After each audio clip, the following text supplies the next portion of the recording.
Greetings, friends. Your cartoonist pal Stan here with a new episode of Random Encounters, the show where I use random encounter tables, like the kind you find in tabletop role playing games, such as Dungeons and Dragons, together with input from people in the live chat and just my own imagination to come up with some interesting, never before seen, never before thought of. All right, maybe I'm pushing it a little bit. To come up with random drawing prompts, and then I draw them as cartoons for you to watch and be entertained by. Hello, Michael. How are you? Glad to see you. Yeah, that's what I do here, and I encourage you to draw too. I do this whole thing grows out of a game uh, exercise I will sometimes do for myself when I just don't know what to draw and I'm looking to just looking to flex the old artistic muscles. And I put together lists of who's, creatures or people or occupations, and what's, situations or other occupations,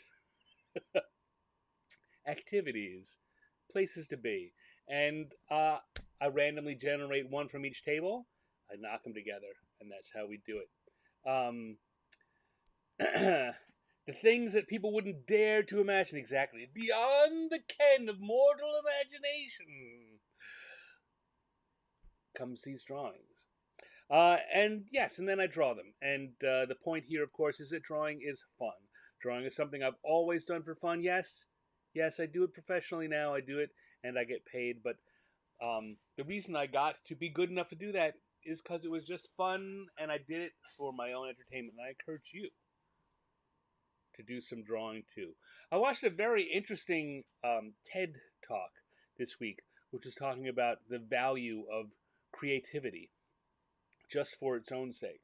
How what a great purpose it serves in people's lives, and that we lose a lot when we give up the practice of just being creative for no other reason than because we're called to be creative. Now, some people like me, it's always been drawing, it's always been doodling. Other people, crafting or journaling or writing of other sorts or making videos or I mean, there's all kinds of ways to be creative. I I encourage you all to find the ones that work for you. And if you haven't tried drawing yet, give it a go. Don't put the emphasis, don't put the onus on yourself that it has to be good or that you're trying to compare it to someone else. Don't compare yourself to anyone other than you. And you want to draw better than you did yesterday, or maybe not even that much better. You just want to draw and have fun doing it and be able to look at it and go, hey, I made that. So there's my soapbox for the start of the show. Um, it's warmer here in the Pacific Northwest than it has been recently. It's approaching 80 degrees, which is warm for here. Um, I don't find that particularly warm, except that my house is closed up like it's going to be cooler than that. So just recently, in fact, less than an hour ago, when it opened a bunch of windows, I need a cross stream. And if I look a little schwitzy, if I look a little sweaty, it's because the cross breeze hasn't really brought the temperature down enough yet, but it's working. Anyway, having said all that, I will start with a sip of my diet soda.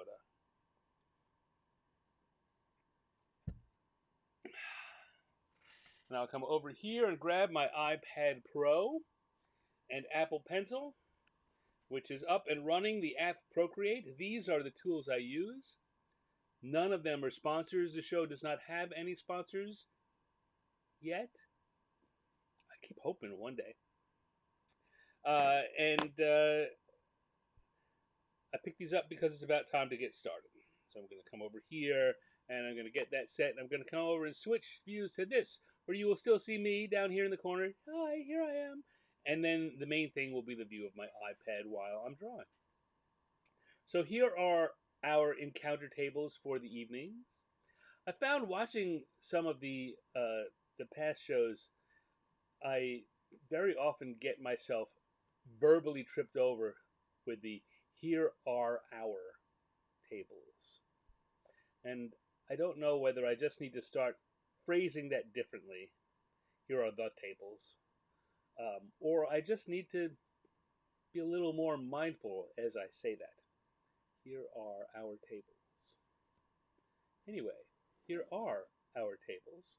So we're going to go over to the electronic die roller and see what that gets us for this week. So we're going to roll, and our first tonight is a 3 and a 10. That is a Troglodyte napping on a couch. Troglodyte napping on the couch is our first drawing. So we'll come over here to the sketch layer, turn off the tables, and we're going to need, I guess we're going to need a couch, first of all. I'm going to make it a long couch. I suppose if it was too short, it would be a love seat. There will be 3 cushions in the back there. And in the front here,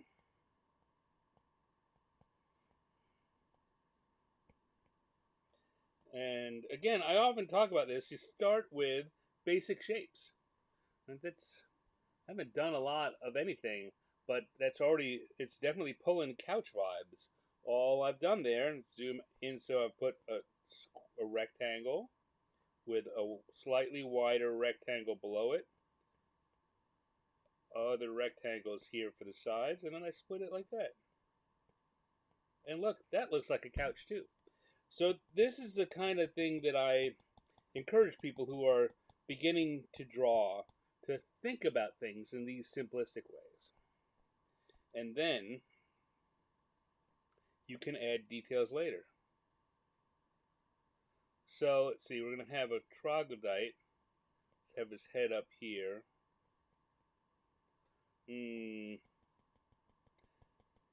We'll give him a pillow here and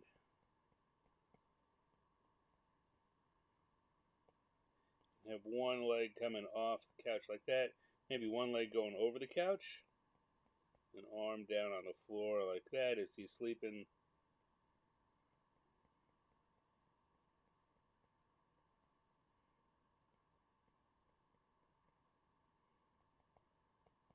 And his tail coming off the side too.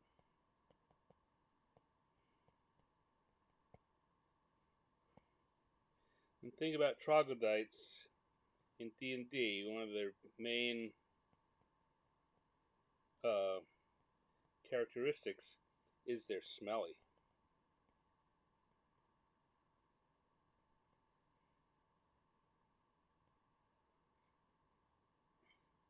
I'm trying to think about what kind of snout I want to give my troglodyte.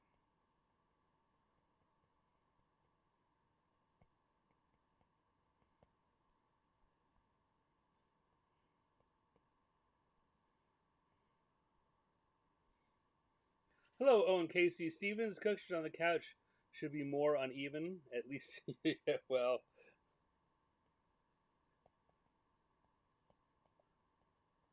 we'll see. This is still just a loose sketch. How it will look when completed is anybody's guess.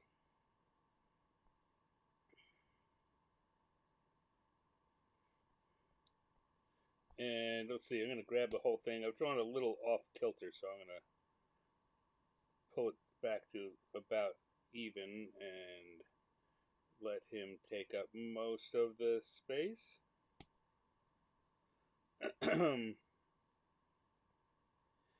I was thinking about adding another character, but maybe we'll just put some stink lines, because he stank.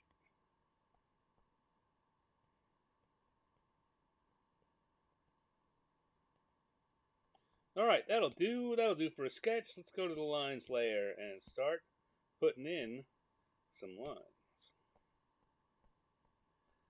So, where do I want to start? No, I don't. I need to come back to the sketch for a second, because exercise, although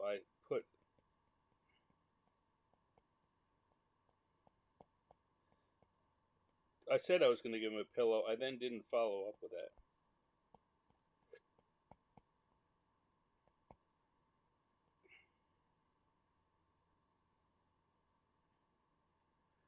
Can I say happy birthday to John? He's watching and it's his birthday. Oh, hey, John. Happy birthday. Maybe we can get a happy birthday drawing for John done. I don't think the stinky troglodyte taking a nap on the couch is the one, but we'll see what comes up later in the episode. I don't know. Maybe stinky troglodyte sleeping on the couch is what is best for John's birthday. But I'm guessing not. Knowing John at least a little bit, I'm saying that's not the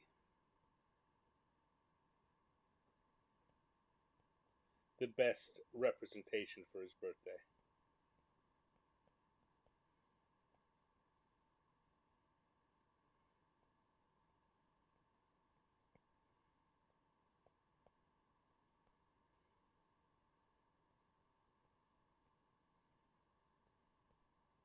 And we're gonna come here. Maybe he's drooling a little.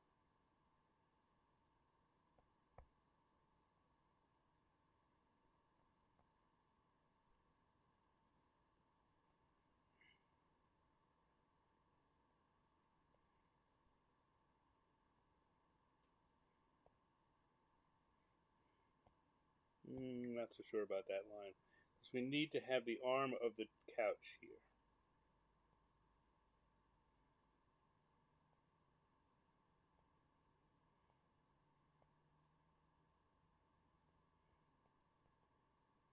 And not so sure about that.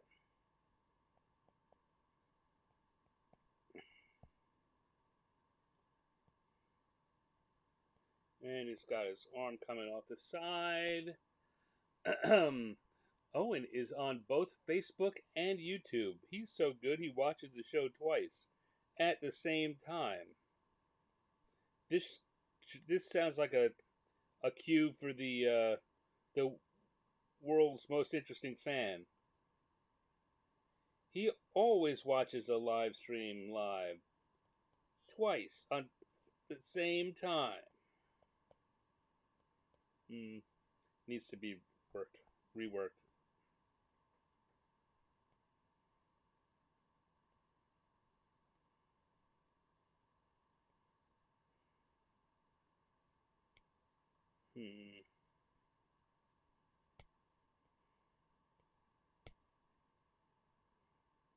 How's everyone's week going? How you all doing? It's been kind of a busy week for me, but things have progressed in my life. Things that I've accomplished things, and things that I didn't think were going to happen have happened. Or I know I'm vague booking, but you know me. I'll get into it later. There has been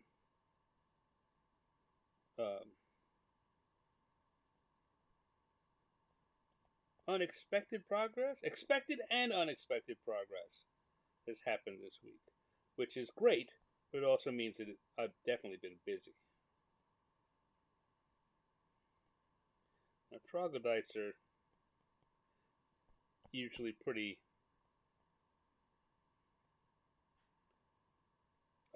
thin-limbed. They don't have bulky, strong arms usually. As with so many D&D monsters, it depends what edition's art you're looking at. But the troglodyte I'm drawing does not.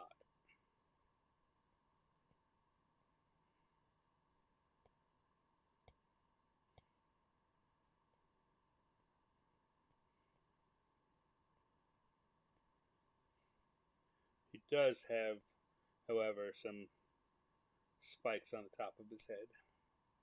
Some frills.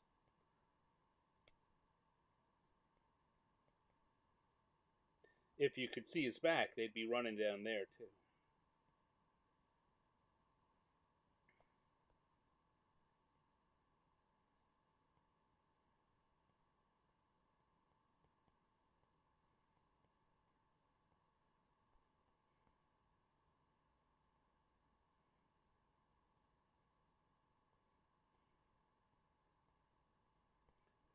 continue to give him kind of a spotty lizard hide.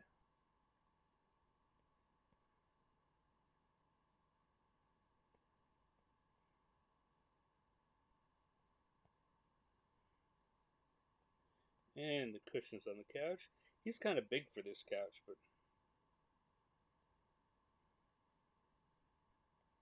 maybe he came. He's like, this could be like a dwarven version of Goldilocks, the Troglodyte that kind of wanders in and eats your stuff and sleeps on your couch.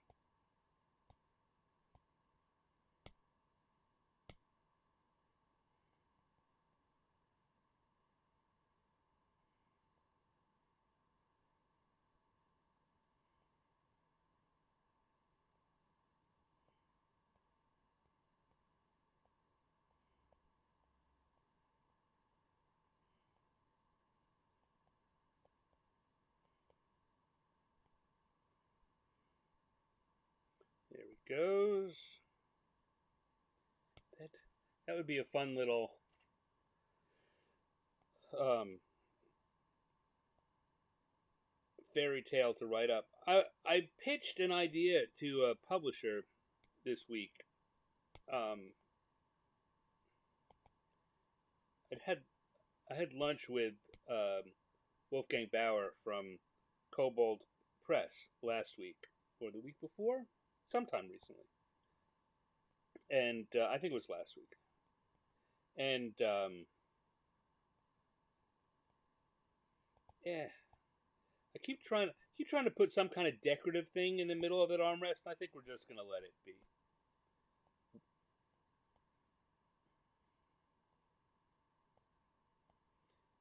covered by cloth, and that'll do. Anyway, after talking to him, uh, he reminded me that I was supposed to send him some pitches for potential project, potential project pitches, if you will. And I had that another publisher that I was due to do the same thing for. So I spent some time this week writing up um, pitches um, for potential projects. I mean, it makes perfect sense given what I said earlier. Anyway,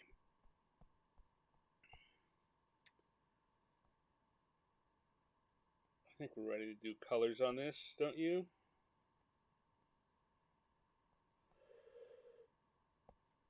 Uh, I had definite things that I wanted to propose for these projects, and I did. I'll switch over to the color layer and to the gloaming brush.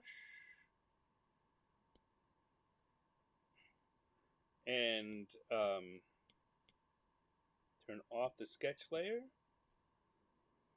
Turning off the sketch layer tells me that I'm not quite ready to do this. I need to add a few more lines in here. Anyway, in the writing up of the projects, just by the way I wrote them up, another idea came to me, and I don't think that it's one that's likely to get picked up by anyone. Uh, I I pitched it to. It came up to me when I was writing to the other uh, company, but I pitched it to Kobold also. Um, and that was to create a little children's story, picture book story that you could use as a you don't have to publish it. You don't have to print it. You use it as a marketing thing, a PDF, or just posts on your website. One of the reasons I thought after coming up with it that it might be good for Kobold is because they have a very active website and they're always looking for interesting things that are of wide appeal. And if you take their settings, their original settings, which they're promoting more and more projects on, and people who are new to it just don't understand. One a very easy way to get into it is to create a just a cute little story. Yeah, it's not what you would want to publish. It's not what you would want to sell to your core gamers. But people who are looking at the website often looking for something cool to show their kids and just entertainment for things that otherwise they might they might not have any. They'd never go and shop in the kids section, in the kids children's book section, or most of them wouldn't. Certainly, if they did, they unless they had little kids, they wouldn't be looking at the picture book area. But uh,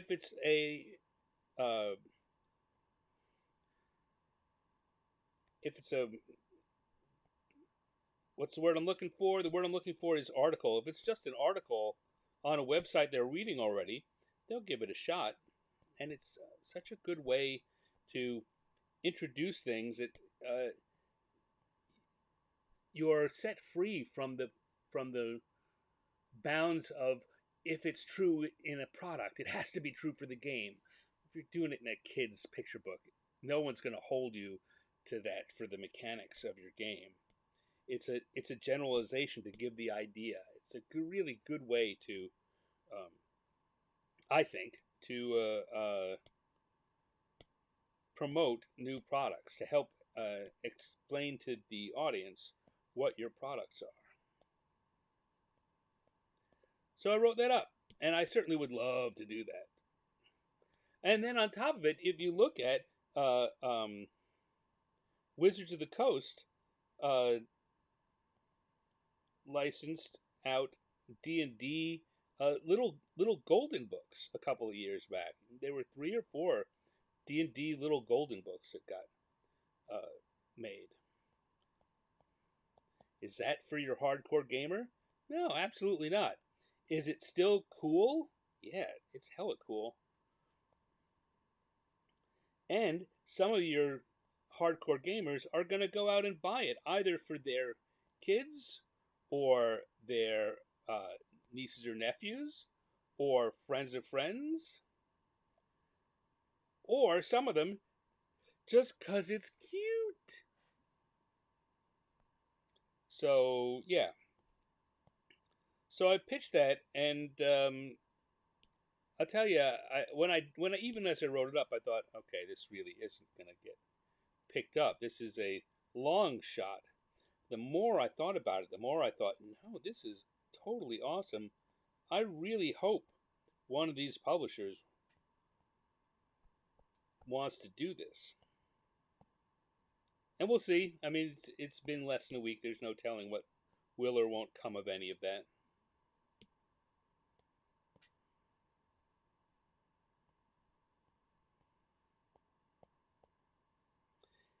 And part of for me as a creative, um, one might say, well, Stan, just make the books, sell them, and I could, and there's a definite non-zero chance that I would if no one wants to pick it up. But for the same reason that they look at it and say, well, it's not for our main audience. I look at it and say, if I don't have it attached to something else that I'm promoting, it's not going to sell enough to really make it a successful product. Kind of need the meeting of the two. Michael says he got the nephew all those little golden books. Yeah, they were awesome. I bought them. I bought them for me, but I'm me, right? I, I buy stuff like that. It's no great surprise if I buy stuff like that. All right, so now we need some spots, and then we're going to give him brown spots to differentiate them from the colors of the frills. Anyone have any idea what color sofa this troglodyte might have?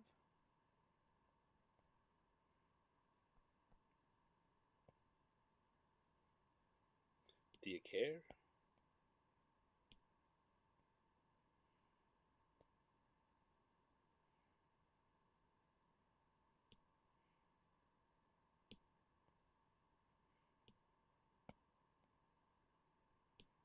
Anyway, So, no, it's too dark.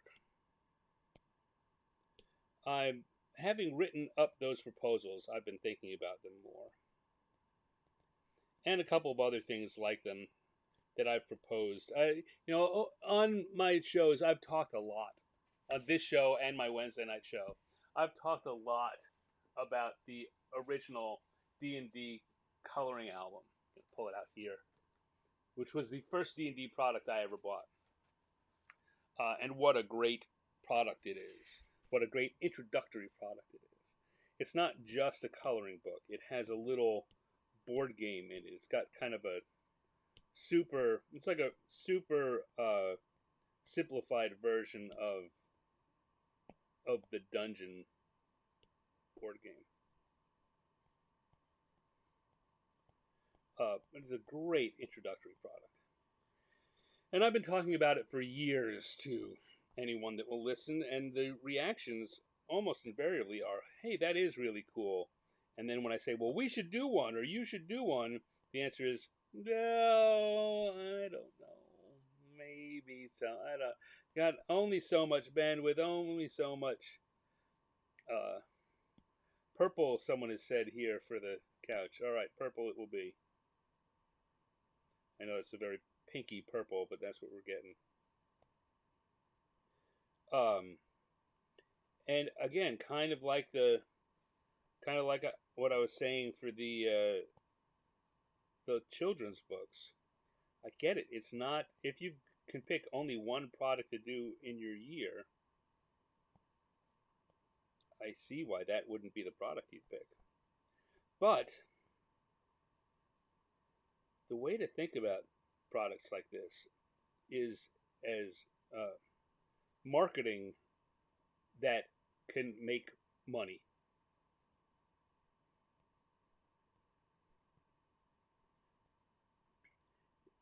You have to pay to do marketing, and anytime you can do marketing that might actually earn a profit while it's going, that's got to be a win. And that's what those kind of things are, or they should be. That's the way the company should think about them.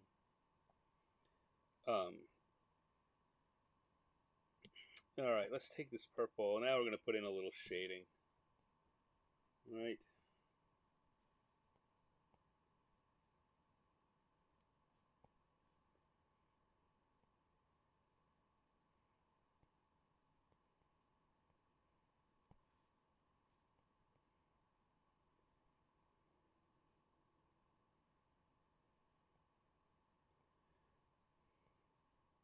If you look at how much companies spend on marketing, the cost of doing one of those products, it's like I'm pitching you guys on it. The cost of doing one of those products is pretty small, relatively speaking. And for a coloring book, it's a cost for the art, a little cost for the writing. If you've got a game design, yeah, there'll be some cost associated with making the game aspect of it, but it won't be a lot. It's not. It needs to be a simplified game.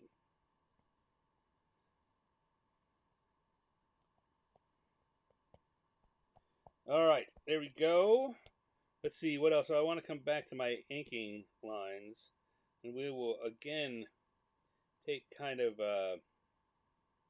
blue, purplish blue, gray, and we're gonna put stink lines coming off for this guy because he's a troglodyte.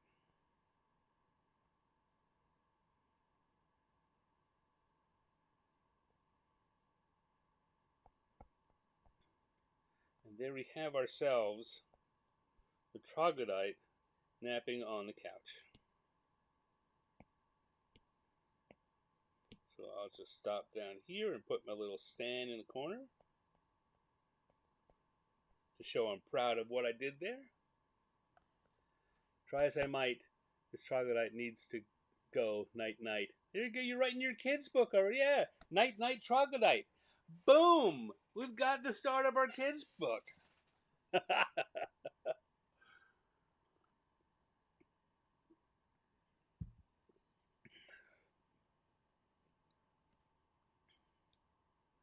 Do you have a couch with wooden posts under the arms where the metal rosettes inlaid?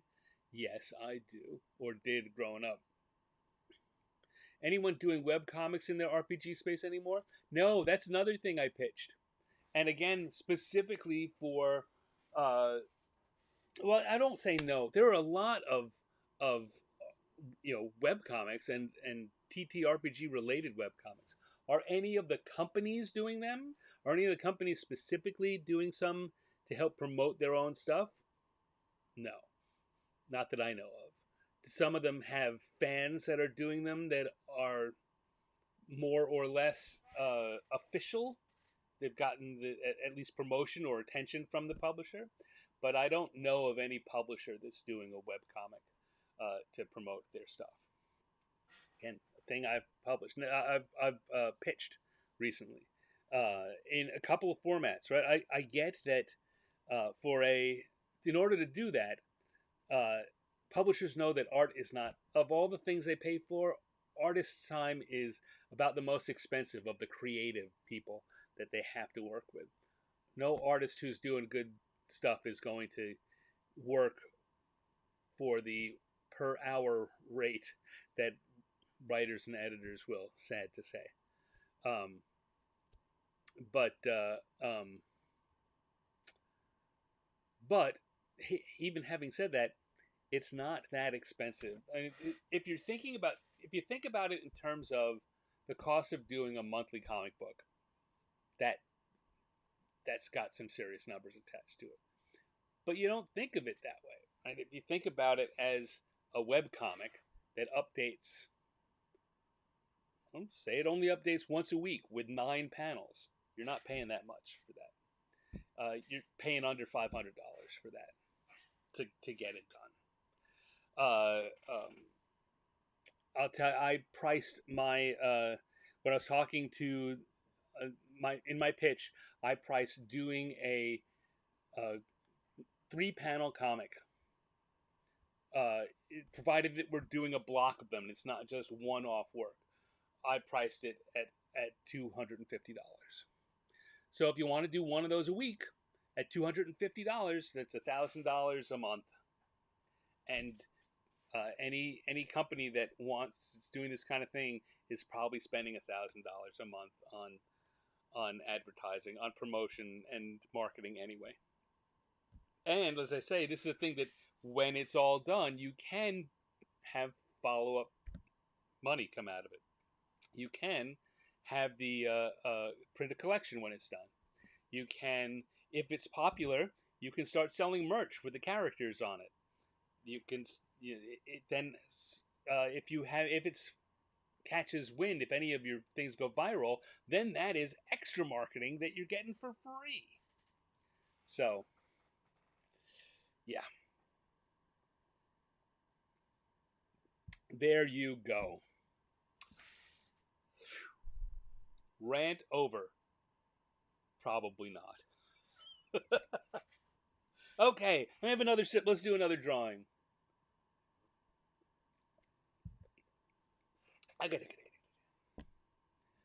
We have a troglodyte taking a nap on the couch. That was our very first drawing for the week. Let's come back. Turn off group 1. Turn on group 2. And turn back on the encounter tables. I almost said our encounter tables again. I'm working on it. I'm working on that. Let's go back to the die roller and see what we get for our second prompt of the week, of the night, of the week. Same thing. 2 and 5. 2 and 5. So it's a Grell Superhero. Okay, so here's the one. I purposely put superhero in here so it would give a reason for the audience to suggest. What superhero would you like me to see me draw a Grell version of? For those of you who don't know, maybe you should go and type into your internet search engine quickly and find out a Grell is a very weird creature. A Grell is like a big brain with a beak and long tentacles. Its body are tentacles that it attacks with. That's a Grell. So now we need a Grell superhero. I see that Chris Andrews already suggested Hulk. I'm gonna let some other suggestions roll in before I seriously consider Hulk. Um, it could be, maybe it's not a, maybe it is a Marvel or DC hero. Maybe it's an independent comic book hero. Maybe it's just a brand new hero you think of, the Grell Intruder. I don't know. Brainiac seems a little on the nose. All brain. So by that thinking, so does the leader, who's a Hulk villain who's got a big brain. Um, could certainly put the Grell in any a Superman or a Batman costume, or give him a Grell. Seems like it's the Green Lantern Corps. There's got to be a member of the Green Lantern Corps who's like a Grell already. On the beak, right? Yeah, two on the beak. What do you think, guys? What do you think? Throw some stuff at me. I'm looking here who we got. We've got about 9, 10 people watching this live. Well, two of them may be Owen, but Superman with a cape, that would be fun. Superman is a possibility. Um, I'm trying to think of who I like. Wolverine might be funny. He's got claws on every one of his tentacles. Um,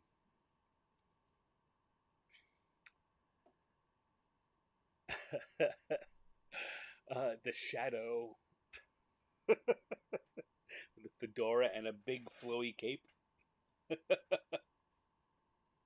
Lots of opportunity, lots of possibilities. What do you think? Throw some out there. Come on, let's go, let's go. I'm calling you out. I usually don't call out the people in the chat. If you're watching right now and you're near a keyboard, just type in a superhero for us to consider. Just about to type Wolverine. See, Chris Andrew, great minds, they think alike.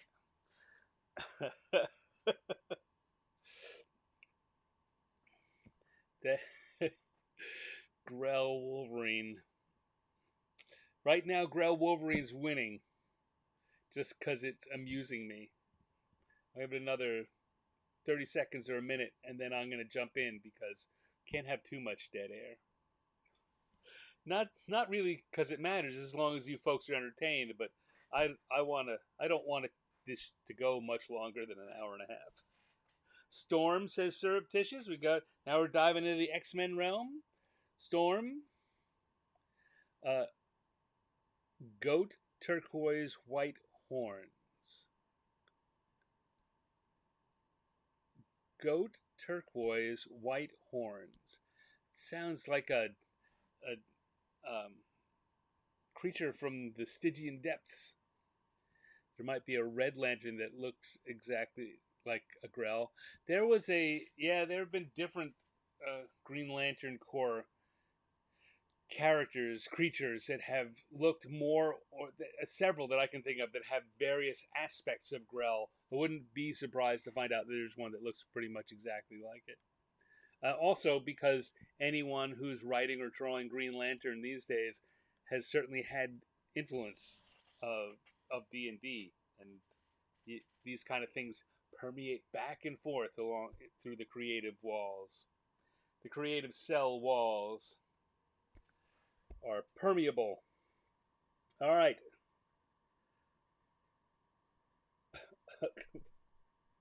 Flash, a grunting Grell. All right, let's do some quick doodles anyway. So we're gonna have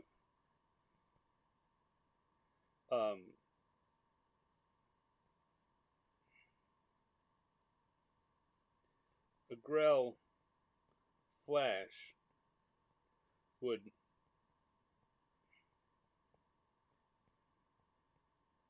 you'd have a lot of tentacles going out like that and flash Grell.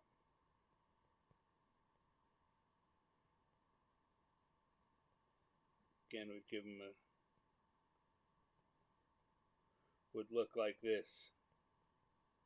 The problem with sticking any kind of mask on him is it takes away uh, that weird look of it's just a brain with a beak, and you really expect to see eyes in there. I'm not saying that as a reason not to do it.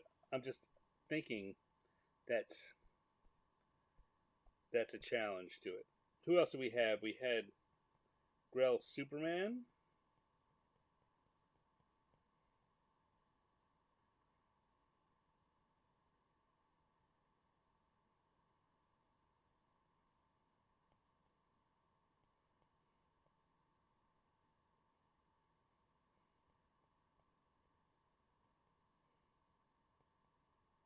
Would come across something like that.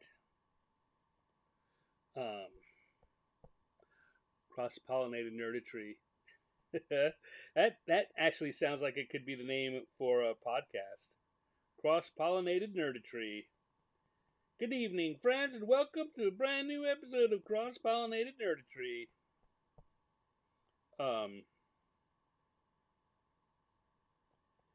We do this.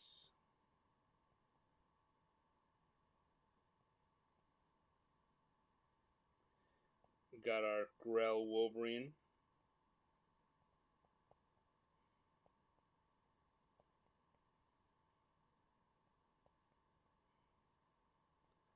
Lots of tentacles with claws on them.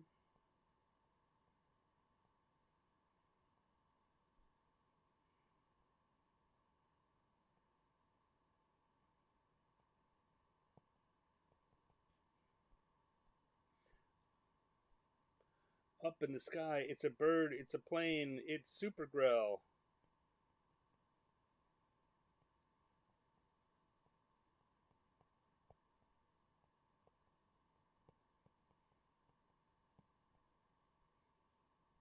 The thing that's cracking me up about this Superman idea is making sure he's still got shorts, and then the tentacles come out of the shorts like that. Shorts over the top of his long johns. Can I add some fire? Can I add some fire? I guess if we had an appropriate fiery situation.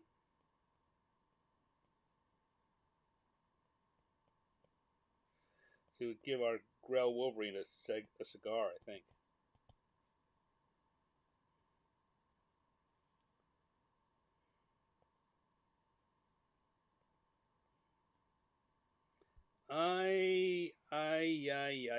You know what?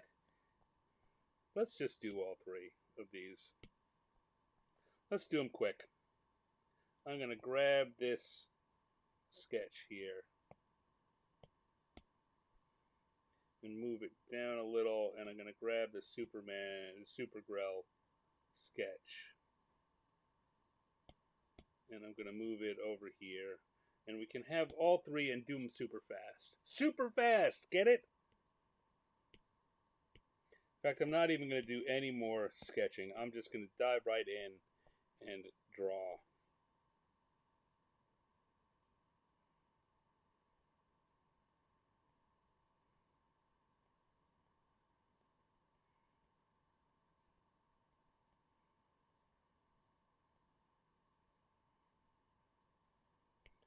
Now, of course, Flash needs his winged ear pieces.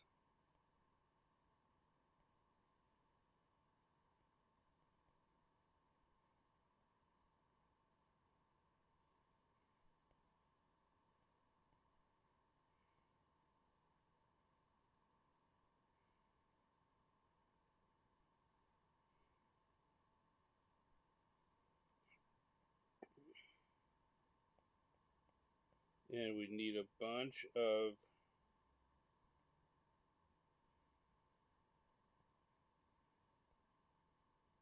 tentacles coming out here, plus some speed line tentacles.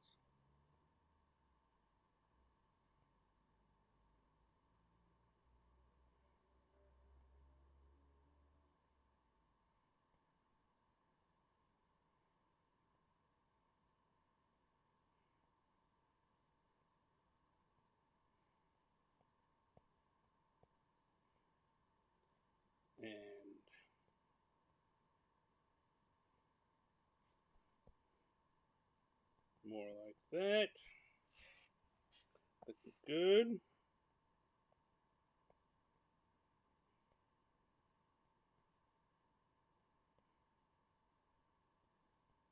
And of course, he's zipping along.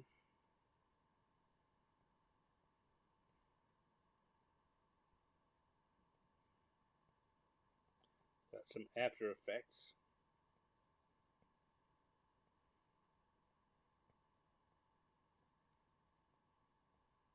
After Images, sorry, that's the word I was looking for. That can be our Flash Grell. The Legion of Grell. Well, now there's something to pitch to DC.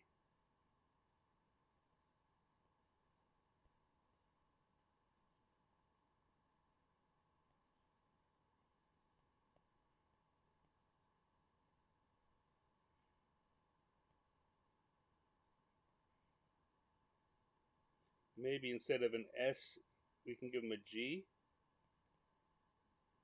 for Super Grell.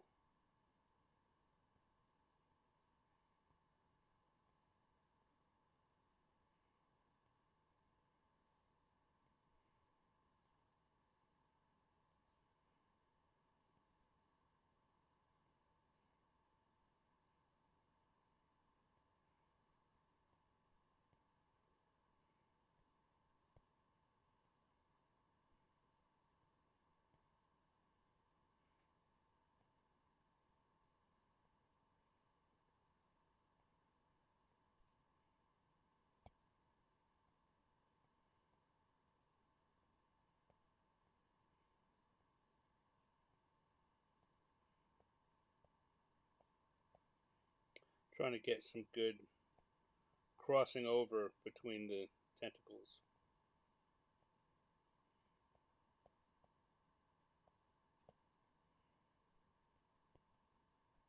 Got Super Grell there.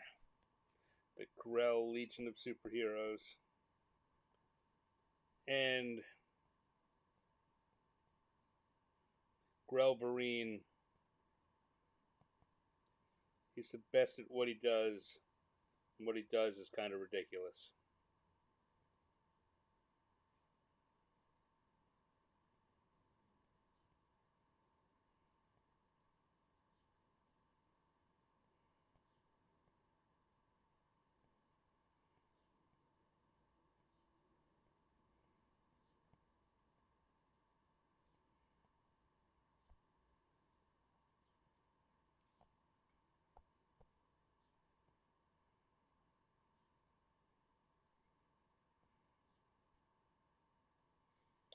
Like it says, considering the recent version of the Legion of Superheroes have been aberrations, it's not too far off. It's been a while. Legion got uh, overdone in the 80s and 90s and really hasn't recovered from that.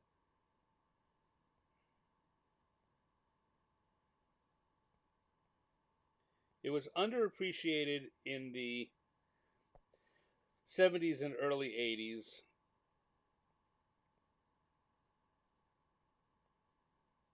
And then uh, then all of a sudden, a couple of, well, Keith Giffen's work on it certainly was a big start, but Steve Lightly, I said Keith Giffen, and Steve Lightly's work on it, uh, all helped to get people to pay more attention, and it developed a, the kind of following it should have had all along, and then it just went crazy, and they just couldn't stop, and they should have. Let's see here. We got another tentacle with claws coming out of there.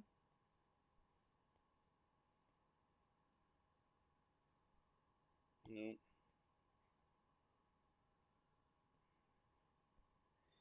And DC, it seemed like every third year DC was relaunching Legion of Superheroes, and that's where it just went too far. People just the Legion fans were upset because they couldn't get anything that lasted, and the rest of the world was upset because they were just like, no, let's not do let's do something else. Do we have to have another version of the Legion?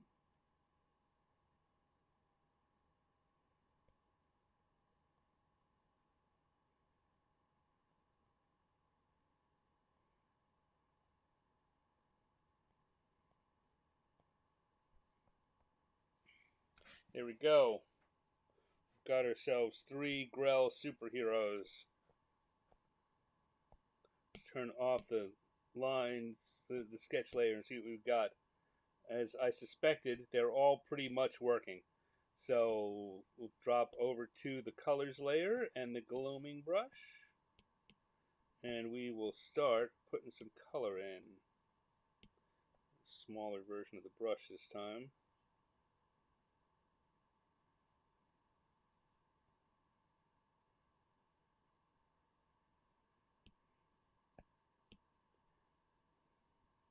I was one of those people that I liked Legion in the 70s, but not because it wasn't popular.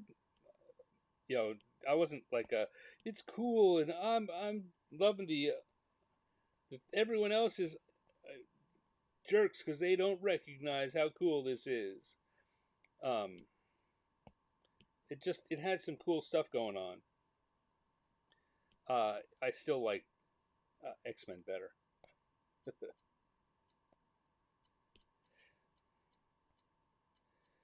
um, but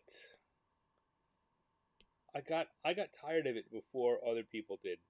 When DC brought it out, I was not as in love with the Giffen and Lightly era as a lot of other people were.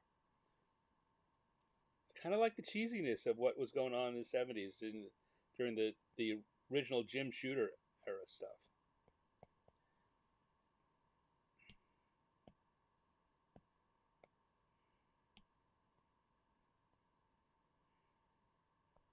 All right, there's our Flash, I guess. Maybe a couple more of these.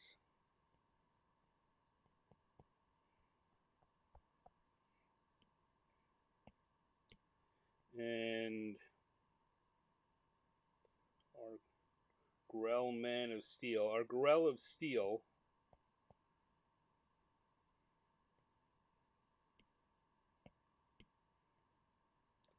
I'm quickly realizing I'm going to have to do the Grell colors for all of them. So before these colors disappear, I'll just put in these segments, and then we can just color the um, superhero costume parts. That's one of the things that you learn when you've been doing this kind of thing for a while. It's similar to filmmaking in a way, in that when they're shooting a film, they don't shoot in order, they shoot all the things that need the same sets. They shoot all the stuff in those sets at the same time. So they have to set up the um, the cameras in the studio one time, and then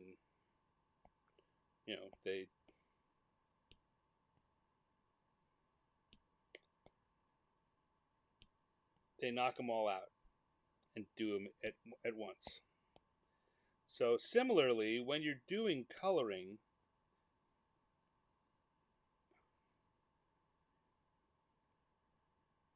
if you've got, particularly I find when I'm doing comics coloring, I want to do all of the, if the same character is appearing in multiple panels, which they usually are, I want to do all of the panels of that character, or do that character in all the panels, and then go back and do other characters. Um, just so I don't have to. I can get the colors that I need together, and they're all there. I don't have to go looking for them again later.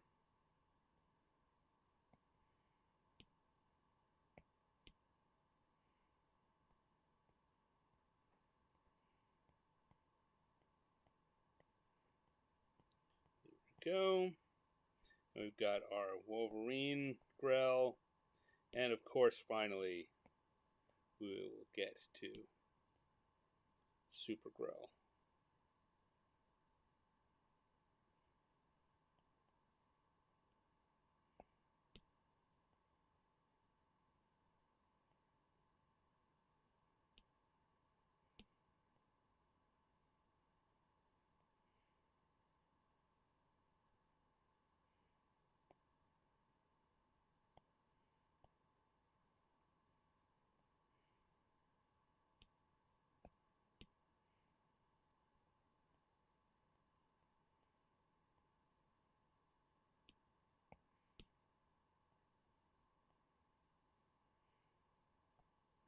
There we go. I think that's looking all right. Levitt's Lightly era was your favorite, Michael? Yeah, well, I know a lot of people who feel the same, and I certainly don't have anything to say against it, except that it didn't grab me. Maybe I had only so much Legion Give a Damn in me, and I'd already spent it all. Uh, it, I know a lot of people who love that era, and and they have great things to say about it. And yeah, like I say, my only comment is it didn't grab me the way it grabbed them.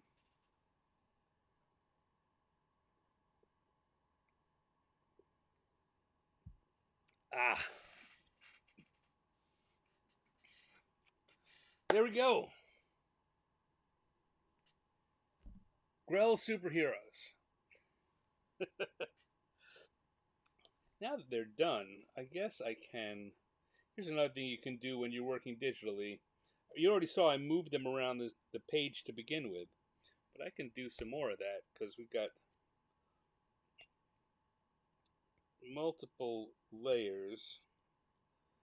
If I just grab what I did there was, I don't know if you can see here, I've I've now grabbed all three layers.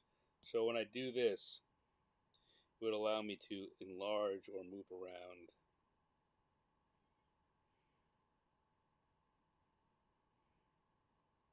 all three of them.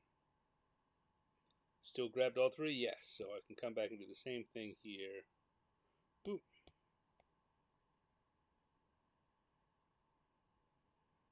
For Flash Grell, there's going to be a lot of room to make him bigger, but if we position them carefully, go, and we'll grab Wolverine Grell and my signature, make them a little bigger. There we go. 3 Grell Superheroes.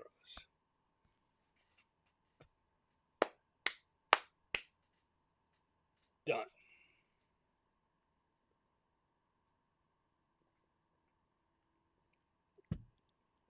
Ah, I've cooled down a little. I was saying in the beginning it was warm in here.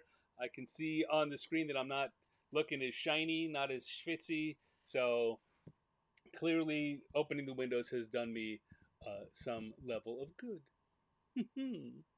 All right, let's do one more. I'll have another sip, reload it up, and do one more, and we can go on with our Thursday evening. First show of June. I just realized that it's the first show we made it. We're in the last month of the first half of the year. The more qualifiers I put in, the less special it sounds. Okay, come on, come on, come on. We're gonna turn off group 2. Turn on group 3. Come back and turn on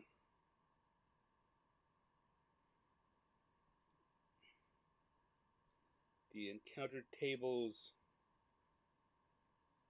Feeling good, feeling good.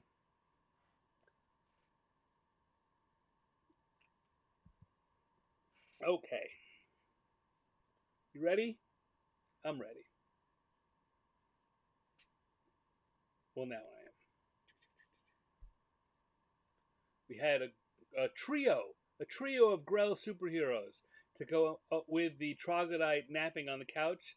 Let's go back to the dice one more time and see what we get here for our final drawing of the week. We got a 9 and a 1. So we've got a mimic with insomnia, or something with insomnia and a mimic. Doesn't have to be the mimic. I kind of phrase these so that we can have room to play with it. But insomnia and a mimic are uh, the two parts of this prompt.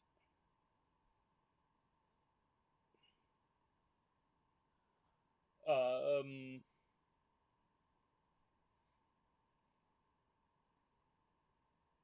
I'm thinking.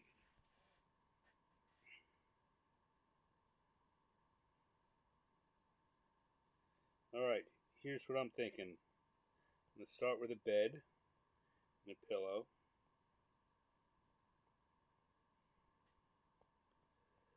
Someone sleeping in the bed. Then we're gonna have a nightstand.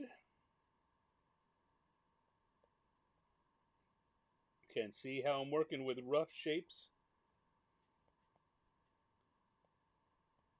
Just basic shapes.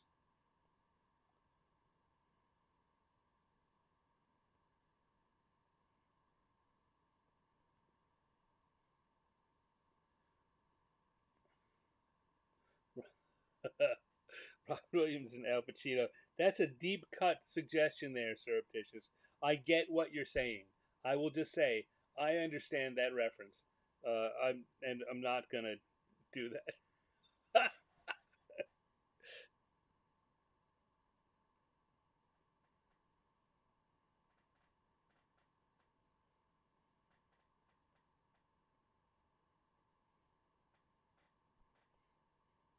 So here we got now got a lot of possibility with this basic setup. We could have the person being awake and having insomnia, and the mimic being the pillow, saying, "For God's sake, when's this guy gonna fall asleep?" That's possible. We could have the guy in bed sleeping and the mimic with bags under its eyes looking at the clock, the mimic pillow looking at the clock and thinking, this guy's going to wake up in a few hours. I need to be ready to eat him. Sleep, sleep, sleep, sleep. We could also have the guy sleeping and the pillow be normal, and it's the clock that is the insomniac. And it's thinking, I don't know, something. Um, the traditional mimic mouth is yawning very big. Yeah, it could. It could be on the bed and it could just be yawning, yawn. It could be keeping. It could have woken this guy up.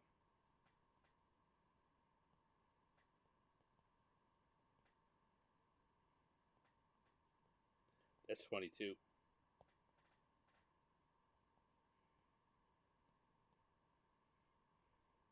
It's a little weird for it to be off the side of the bed. What if? Now I want to visit that idea. What if we move that over a bit and it's over here and it's yawning?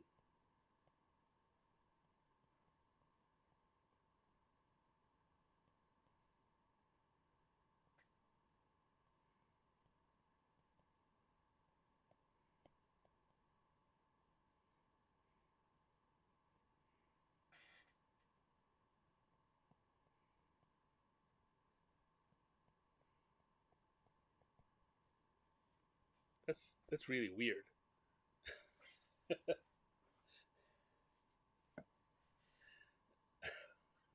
Surreptitious is mimic sheep. That would be funny. We had a guy lying in bed counting sheep.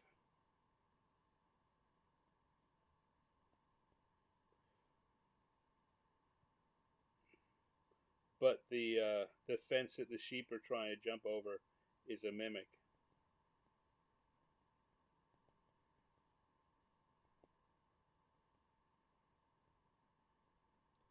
And he's like, "Well, now I'll never sleep."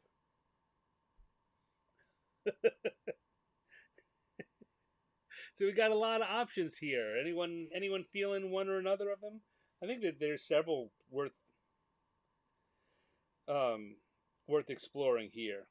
This is the kind of thing, my notebook is filled with this, where I'll be working on an idea and I'll have 4 or 5 different cartoons options around it, and I pick the one I want, and the others just sit there forever not used.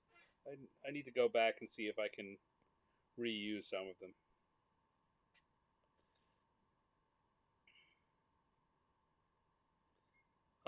As much as I like the big yawning blanket, I'm gonna say that's not it. That's not it. There's a joke there somewhere with a big yawning mimic. We haven't figured it out on this go through yet. Um, I kind of the two I'm most drawn to are this idea of the mimic uh, eating the sheep that he's trying to count, and the mimic as the pillow that has insomnia, or I guess the guy. I could combine the two. I don't know. All right, so we're gonna get rid of the mimic as the alarm clock as a potential. So I think we're still gonna want the alarm clock here just to show what time it is.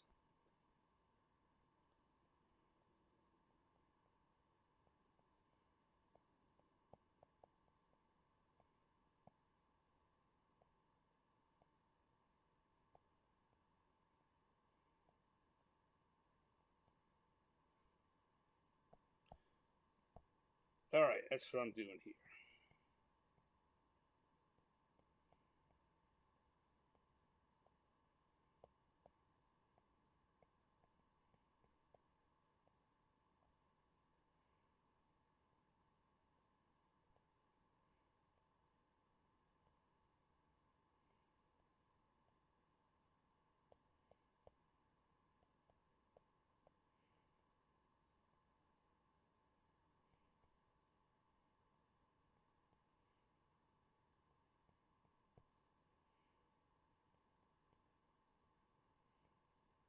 We'll give him a sleeping cap because no one ever wore those, but they are traditional.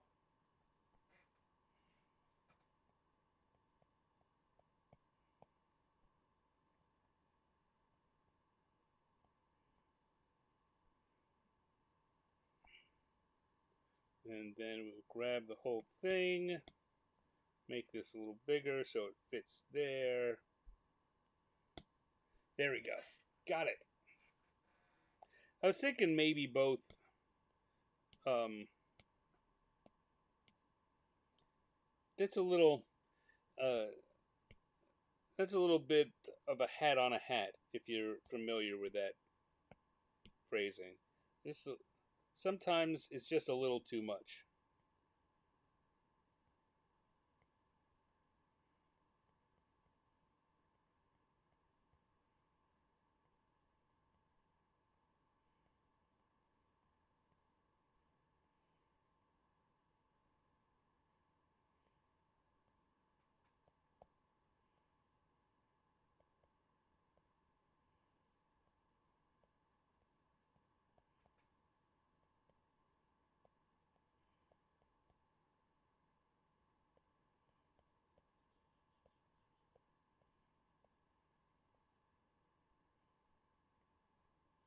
There are some cartoonists who've made great, uh, just had great careers working at that level of One joke. Why stop with one joke when you could put in three? Um, but I think there are many more cartoonists who attempt that and fail than there are the ones. The one that I'm thinking of right now is Get Fuzzy, the comic strip Get Fuzzy, um, whose creator right now I can't think of his name.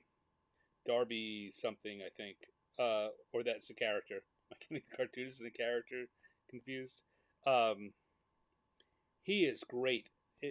A Get Fuzzy a strip generally will have two or three jokes in it minimum, and they all work perfectly.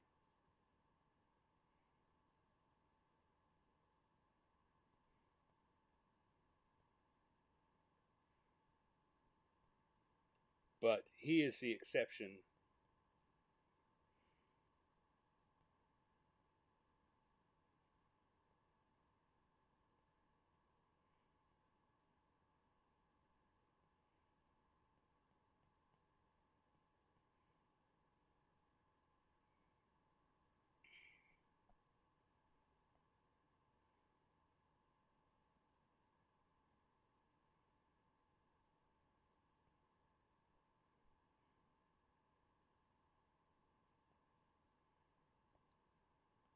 I think in most instances, we mere mortals are really better off picking one joke and trying to do that well rather than trying to cram in extra jokes into a single comic.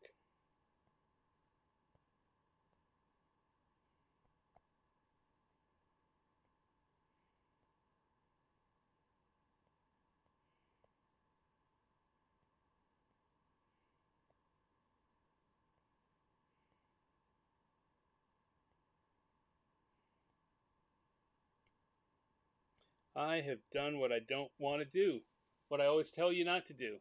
What have I done? What have I done? I've done my drawing on the sketch layer rather than on a line slayer. We have enough time that I'm going to redo it because I'm also thinking I want to make the brush size larger. I talked about this last week that I've changed the file that I'm working with for these drawings and increased them from 300 dpi to 600 dpi. And that just means that these brushes are set at a pixel rate, and the number of pixels is now increased by a lot. So here we go. Let's start drawing this again, and I'll come back. Since I already solved a lot of the problems, I don't have to go in the same order I did last time. I don't have to worry about what I feel most confident in. All those lines I already drew, I'm confident in them.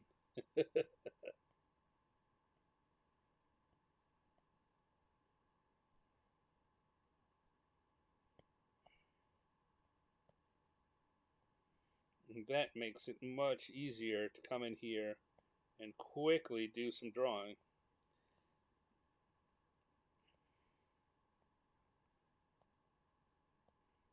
I'm not worried about hitting them exactly.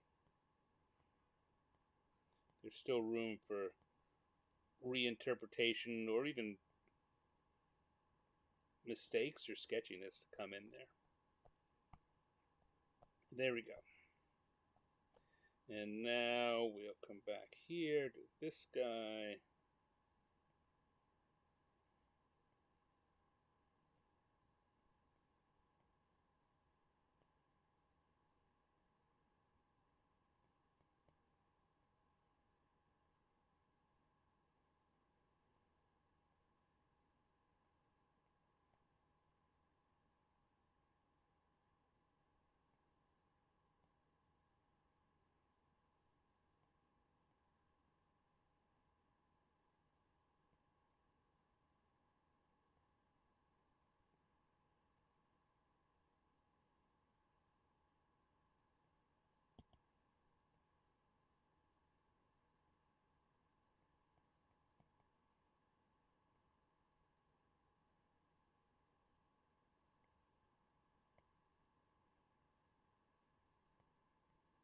So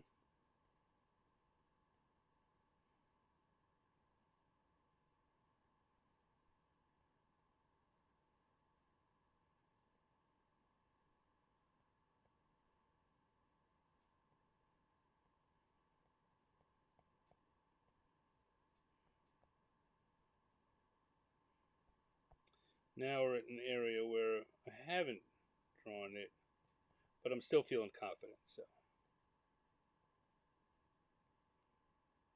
I'm going to go in with strong lines to begin with.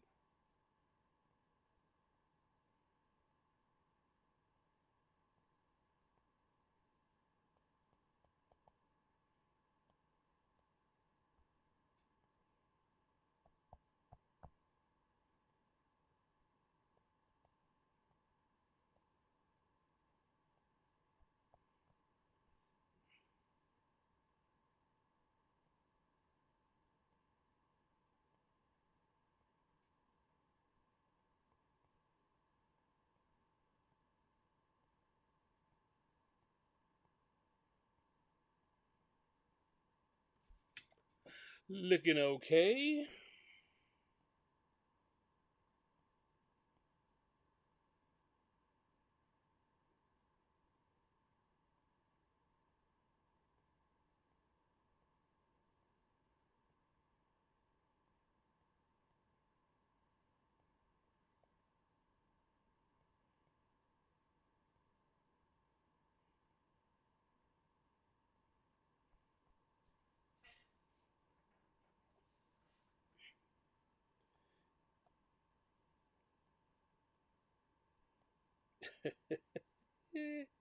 I'm just trying to think about what exactly what the pillow mimic is going to be saying. All right, let's turn off the sketch layers and see that we turned it around pretty much right the first time.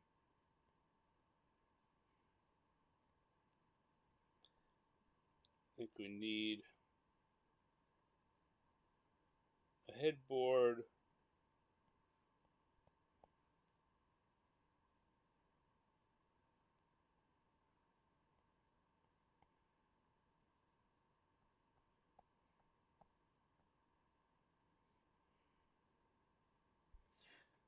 Now, what could our you guys think there? What the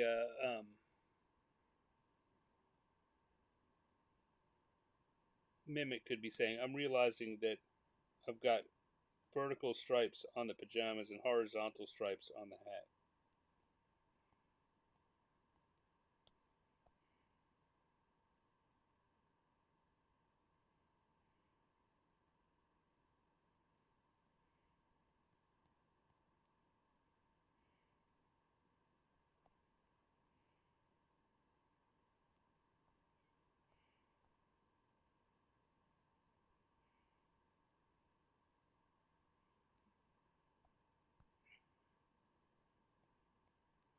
I don't know. I don't know. Should part of me is thinking that it could be the the guy's thinking, "Why can't I sleep?" and the pillow's thinking, "Why won't he sleep?"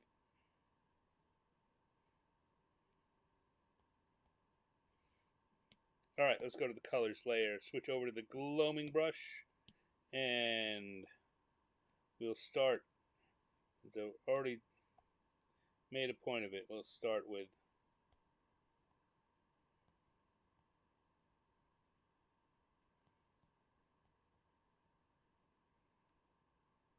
the stripes on the pajamas.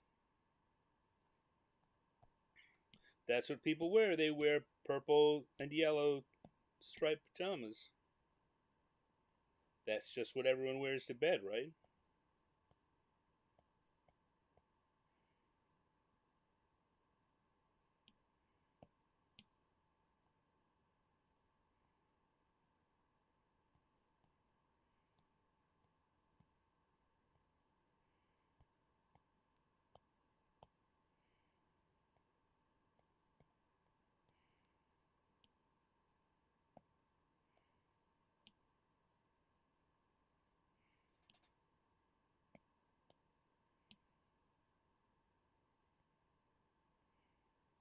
Now gotta mix up the white, the blue, the light blue for the pillow, and maybe a darker gray blue for the mimicky parts.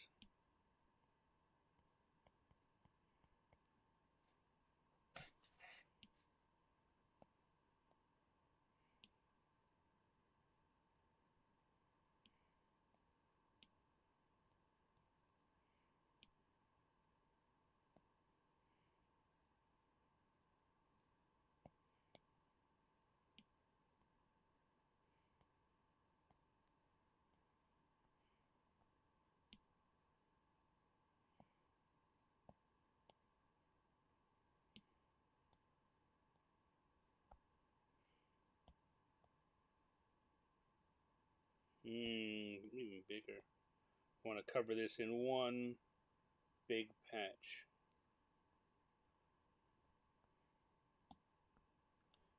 Same thing for the side. By making those separate, that's a version of my shape within a shape. The top of the bed is shaped like this, and the side of the bed is shaped like that. By putting the colors in that way, I've enhanced the feeling of that drop off.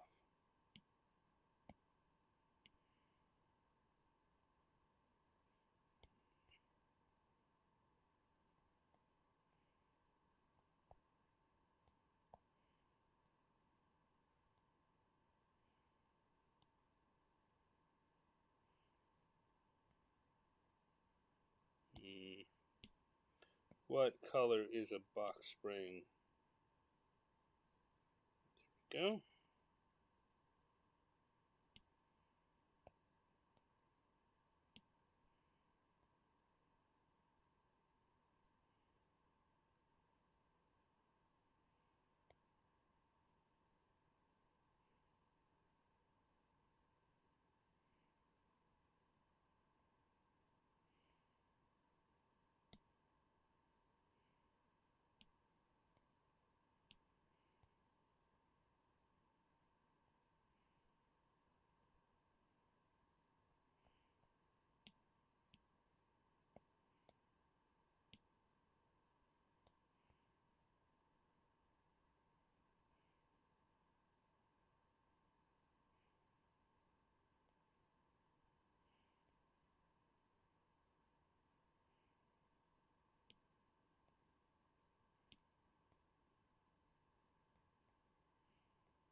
What else have I got here going on? I know I've stopped talking again. Must be getting late in the hour. I've turned off my talking points as I try and finish up this drawing. No need to rush. We're having fun. I think it's also that I'm kind of focused on it. Cruel is the other side of the pillow. That's funny. That's funny.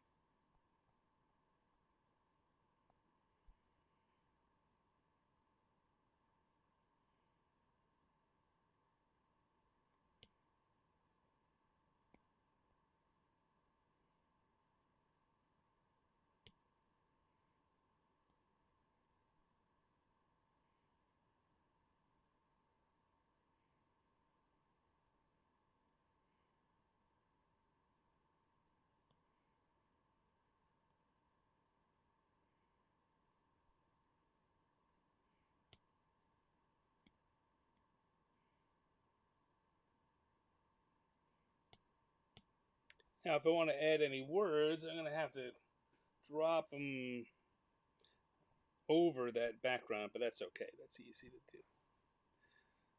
do. Dan, the glorious artist, welcome, welcome.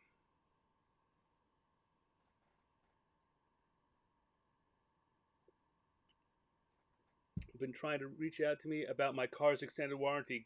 Dan, the glorious artist, am I going to have to ban you?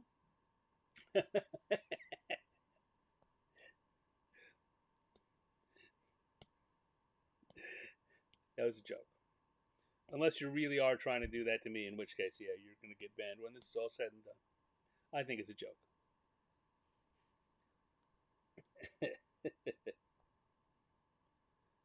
All right, so what am I going to do here? I'm going to come back to the lines layer, and I'm going to say,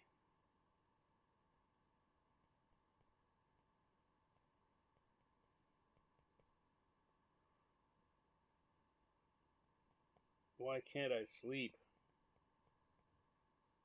When I said this before, it amused me.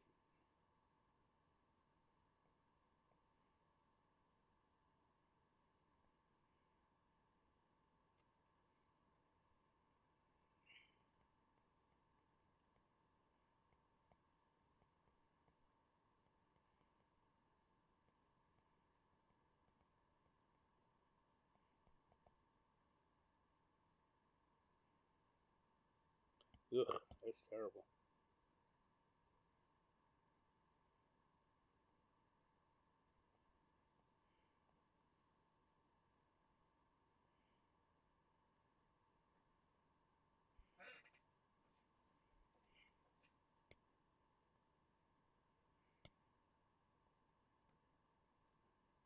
All right, now having done that, I will create a new layer that I will just fill in white, so I don't have to worry about erasing. I mean, I could. You know what? No, I don't need to do that. It's easy enough to erase. So go back to the colors layer, and I can erase out that background color from where it's inside the word balloons or the thought balloons.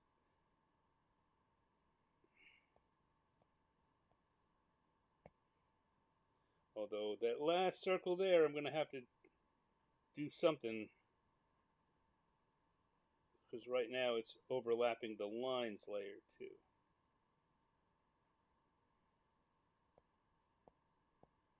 Right, that there, going to have to come back and get rid of that line.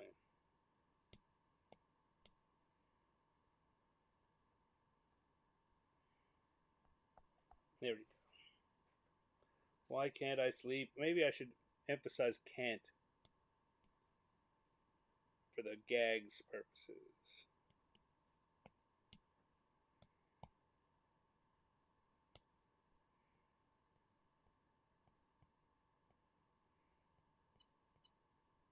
Why can't I sleep? Why won't he sleep? Maybe it's just the kind of perverse person I am, but that gives me a chuckle.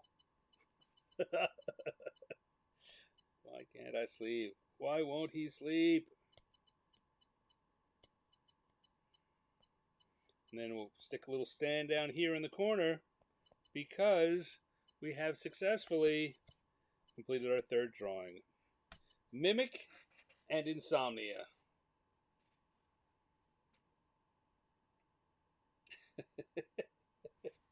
I crack myself up. That's what this is all about. Entertaining myself. I mean, and you. I say it at the beginning of your show, and you. But the whole point, this whole thing grows out of something I do to entertain myself. Just the fun of it. This is not a cartoon that will get reused. I talk about some of them that do. Uh, in fact, I talked last week about the two that I did recently that are now stickers. Let me come over here and show you again. We've got stickers of drawings that started as doodles in this show. Uh, I um, I think I'm going to be doing more stickers. I think I'm going to put some effort into trying to grow my sticker fandom, sticker business. Get people to buy the stickers. You can buy these stickers if you want. Both of these are available at stickersbyStan.com right now. Right now, if you want to go get them. And I think from last week, I made. We had three three ideas from last time that were potentially sticker worthy. I think I may be making the vampire doing the laundry sticker, and maybe two stickers of the dragons. One thumbs up and one thumbs down. Movie watching dragons. We'll see. We'll see. But there you go. Lots of stickers, and I only make 5 or 6 available at a time. But I have about 30 or 40 designs that are already printed, including ones that are based off some of the drawings I've done for my 50 years in the dungeon show. So, you want to see those? Like I've got here. In fact, I've got sitting right here on the desk with me is a bag in which I've got my Strahd Ravenloft sticker that I did based on the homage that I drew to I-5 Ravenloft. It's pretty cool. If you live in the general Seattle area, this Saturday, I'm going to be in downtown Kent at an event called the Kent Nerd Party, and I will be selling, among other things, these stickers. So you should stop in and check us out. Saturday, the 7th of June, in Kent, Washington, from about 2 till 7, I think. That's how long it runs, 2 in the afternoon till 7 in the evening. Anyway, I'll be there. Jeff Grubb will be there. Todd Lockwood will be there. And I bet a few other interesting folks from D&D will be in and around, either having fun or tabling and showing their stuff. So come on down. Kent, Washington, this Saturday. Tell me I sent you. Okay, let's come back here.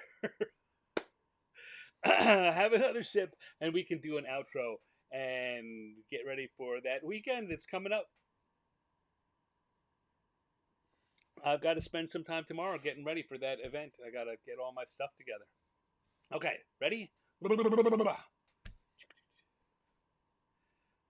Insomnia and a mimic in some kind of weird parallel together. Mimic Insomnia, that was our third choice this week. Our third prompt this week. Our second prompt had been Superhero Grell. So we did the trio of them. It's a week where I did some extra stuff. Superhero Grell. 3 Grell Superheroes. And we started off, of course, with a Troglodyte napping on the couch. And those were our 3 random prompts. And those are our 3 drawings. And that's how this week went. Thank you, everyone who showed up today. Thank you to Chris Andrew and Michael Pastor and Surreptitious and Danny, the glorious artist, and Owen Casey Stevens. And once again, happy birthday, John. Happy birthday to you, my friend. Yeah, everyone else who's been watching, I know we've had a dozen or so folks in the chats watching. And you are, of course, always invited to join in, but never required. You can watch and from the safety of your anonymous seat and know that it's okay with me. Meanwhile, I will say that if you are watching from your anonymous seat and you're enjoying it, I especially want to encourage you to please take a minute when we're all said and done and give this a thumbs up or a like or a heart or whatever it is on the platform you're watching it. And after we finish rolling, after we finish streaming, take a couple of seconds and just leave a comment. Put something in the comments. You know, Stan, I love that those Grell superheroes are great. You should totally do a Legion of Grells. Stan, what are you thinking of? That Insomniac mimic was pits. Give me feedback. I can take it. Or ask me for any questions you want me to blather about next week while I'm writing. I'll take that too. What else do I want to tell you about? I've told you about the stickers. I'll tell you about them again right here. That if you go to stickersbystan.com, you can get, among other things, stickers that are based on drawings that were done during an earlier episode of this show. I will also tell you that if you go over to 50 Years in the Dungeon.substack.com, that's my Wednesday show, which has been on a bit of a hiatus the last few weeks. I decided to take a belated between season break. And so the interviews are not going to be starting up immediately. I think they're going to start up again in July. But beginning next week, I believe this coming Wednesday, June 11th, I'm going to uh, come online and do a live stream.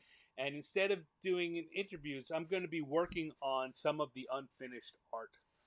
Each episode in that series, while I'm interviewing a person who has worked on interesting things in the tabletop role playing industry, while I talk to them, I begin work on a cartoon homage to a classic piece of gaming art.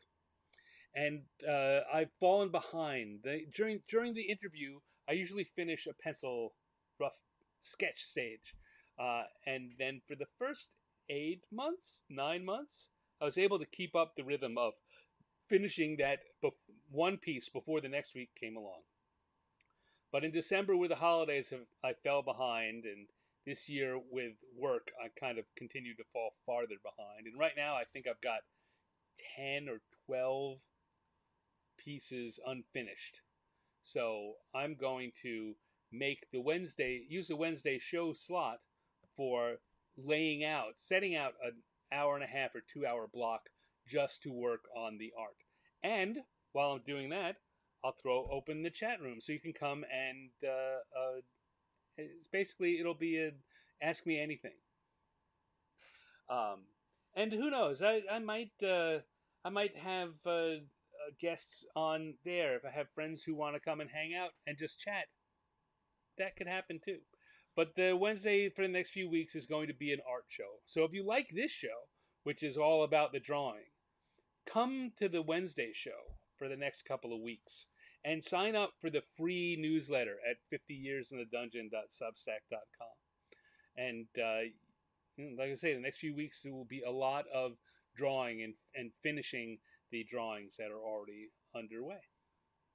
So there you go. While I'm promoting things, I guess I'll also promote the fact that I've got a Patreon. If you like all the various things I do and you want to be part of a community of people who get behind the scenes access and help to promote me, to help underwrite and support my ability to do more and more of this, to spend more of my time doing this kind of stuff, becoming a Patreon member is a great way to do it. So there's also a free level. You can go and sign up for free. That's what I'll encourage you to do first. And if you like what you see, then become a paid member. Or if you love me already, I'll take your money.